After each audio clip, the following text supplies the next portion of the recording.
Piercings that require you to have the right anatomy. We're going to go through some of the more common ones today. Coming up next on Body Piercing Basics, episode number 107. So you might want to stick around.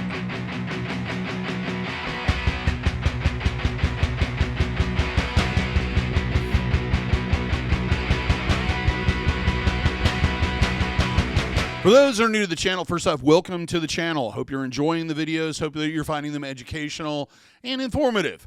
But you may not know who I am or why you should listen to anything I have to say. My name is DaVo. I'm a professional body piercer and have been since 1994. I own and operate the Axiom Body Piercing Studio located right here in Des Moines, Iowa, inside Skin Kitchen Tattoo. So when I talk to you about these things, I'm talking about a level of expertise that comes from being in the body piercing industry for well over 26 years and soon to be 27.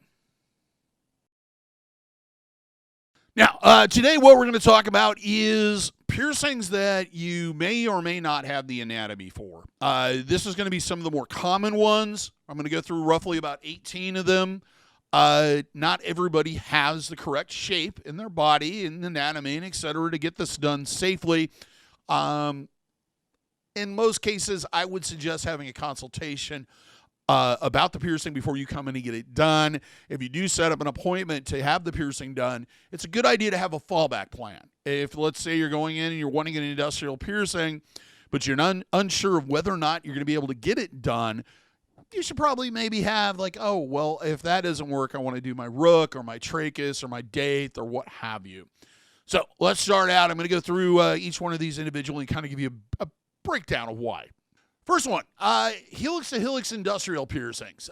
This is the most common of all industrial piercings. It is a bar that goes from one helix to the other helix. The helix is that outer rim that goes around the outside of your ear. So if that helix isn't pronounced enough and away from the upper ear area, you can't get it done. Not only is it going to probably reject, but if you're dome-shaped or it's more turned inward at the top, you're not going to be able to have that bar sit in there and not be in contact or add a lot of pressure, which could lead to issues.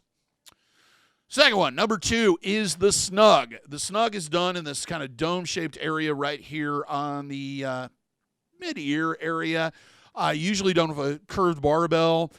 With this, you kind of need it to kind of pronounce outward. You can't have it really be really flat, or otherwise you're going to probably see issues or problems. With this one, you definitely have to have the right anatomy for it. And even if you do, chances are it's going to be a difficult heal. It is just one of those piercings that is hard to heal out. Number 3, forward helix. Forward helix are the helix that are done on this flap on the inside of your, or the front side of your ear. They're done straight through at a 90-degree angle. You have to have it has to be not only big enough and wide enough to allow for the piercing, but it also needs to be positioned in a way that it can be done straight through, and there's not a lot of things putting a lot of pressure on the back area. So it's really one of those ones where I know a lot of people want that triple forward helix or quadruple or what have you, which is great and wonderful if you have the space for it. But if you don't, it'll turn out in a way that you probably are not going to like. It's either because the area kind of goes, kind of curves outward the further you go up towards the top. The next one I'm going to talk about is the Anti-Tragus. Anti-Tragus is that part at the top of your lobe. If it isn't pronounced enough, or there's not enough room inside, or what have you, you may not be able to get this piercing done. Most people, I would say, of what we've gone through so far, this piercing, most people can get done.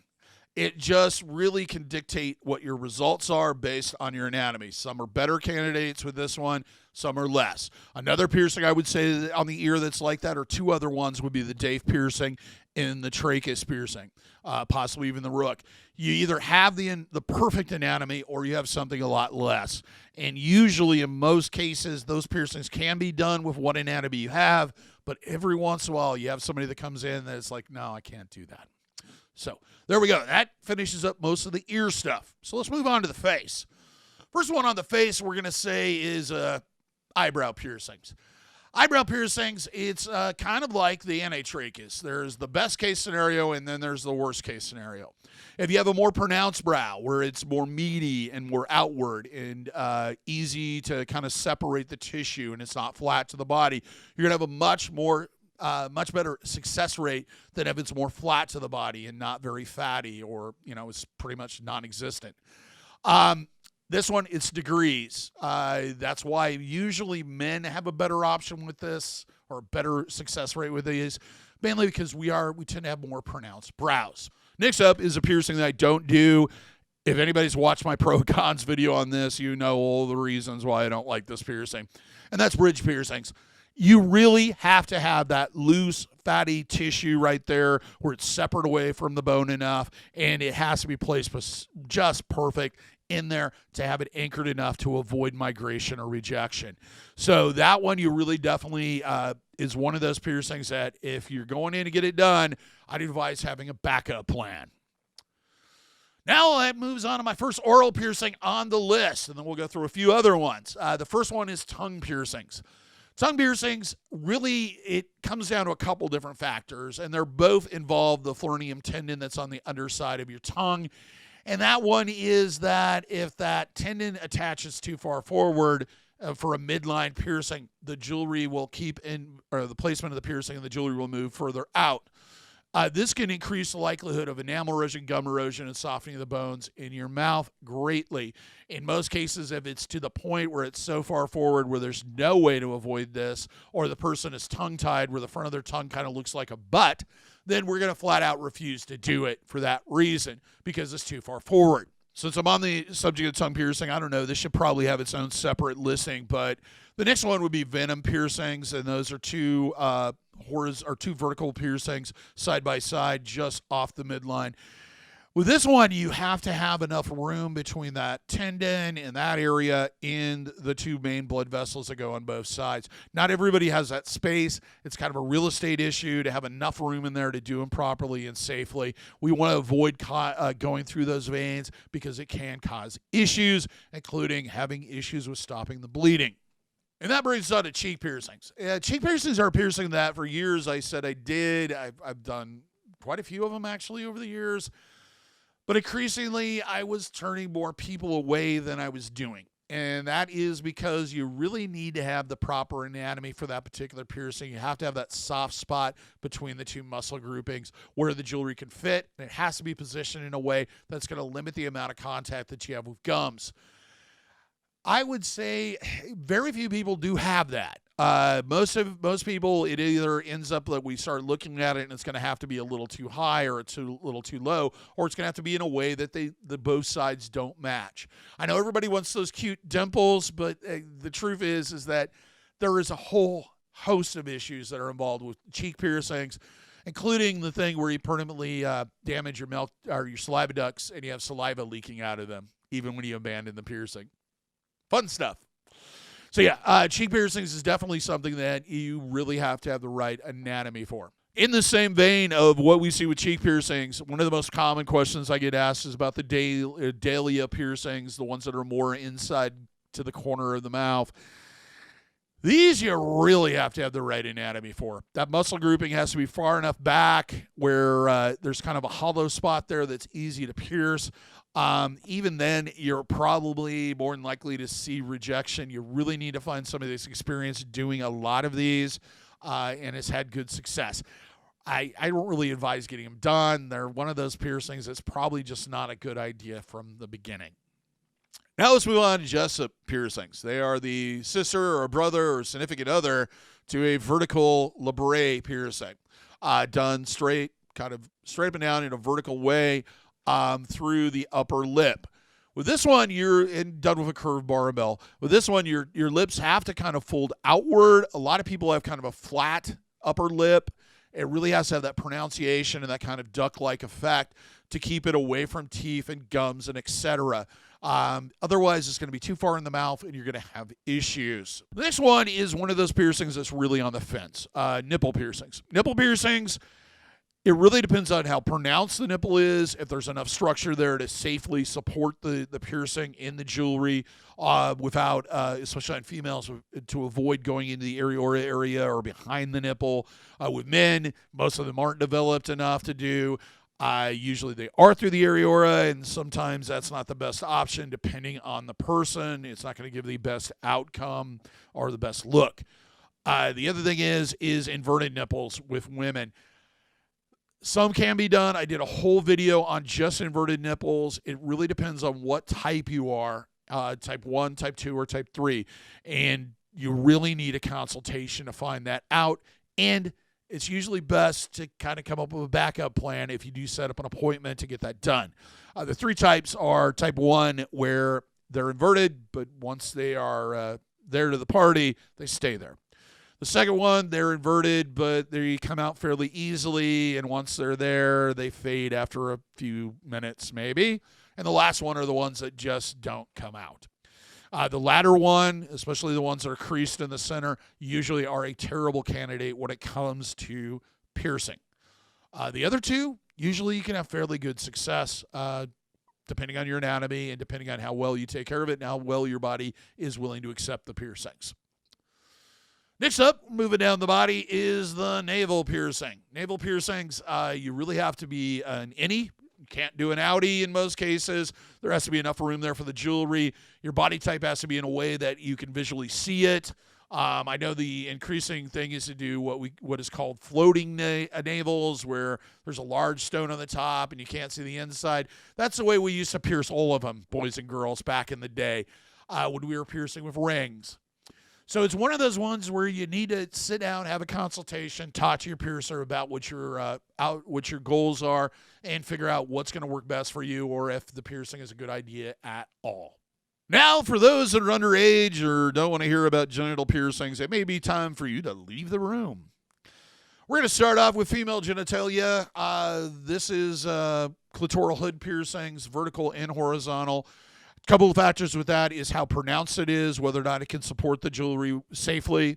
The other issue is what shape the actual genitalia are, if it's more indented or more outward, which is going to be the best choice for you and which is going to work best for you.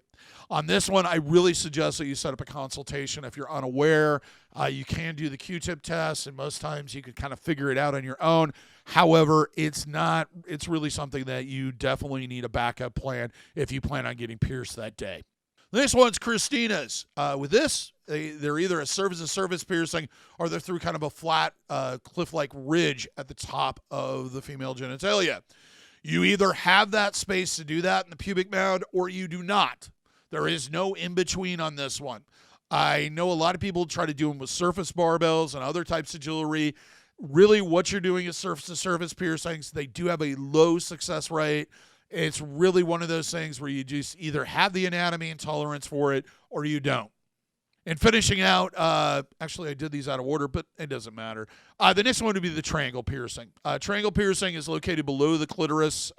Usually with, if you pinch the area, you can usually feel kind of a triangle of just empty space there. Not every female has that. If there's even a hint of tissue in there, I don't suggest doing it. It can be a very dangerous piercing if not done correctly. You either have the anatomy or you don't. There's no in between on that one. Now let's move on to the men. I guess the first one I should probably bring up is foreskin, because you either have foreskin or you don't have foreskin. So if you don't have foreskin, you can't get that piercing done. You really don't need a consult for that. The next one would be pubic piercings. These are piercings that are done on the top pubic area of the penis. This one is kind of a surface-to-surface piercing on most people. Some people do have kind of loose tissue there that's easy to pierce and can heal out with no issues, but it's definitely something you need to sit down with your piercer, have them evaluate the area, and see if it is even possible. 2 more to go, starting with Prince Albert if you are uncut or uncircumcised. This one, you definitely have to have enough loose tissue and looseness to do the piercing properly. There also has to be room for the piercing, either on one side or the other, usually the side that you dress to. You definitely need a consultation if you're uncircumcised and you're thinking about getting a Prince Albert piercing.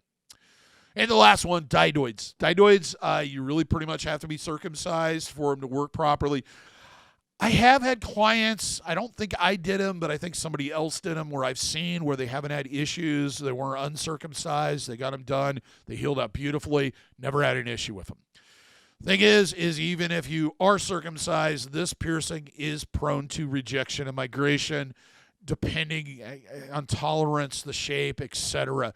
You really have to have a pronounced ridge to do these correctly, and it's definitely something you want to set up a consultation for. Otherwise, you probably won't get it.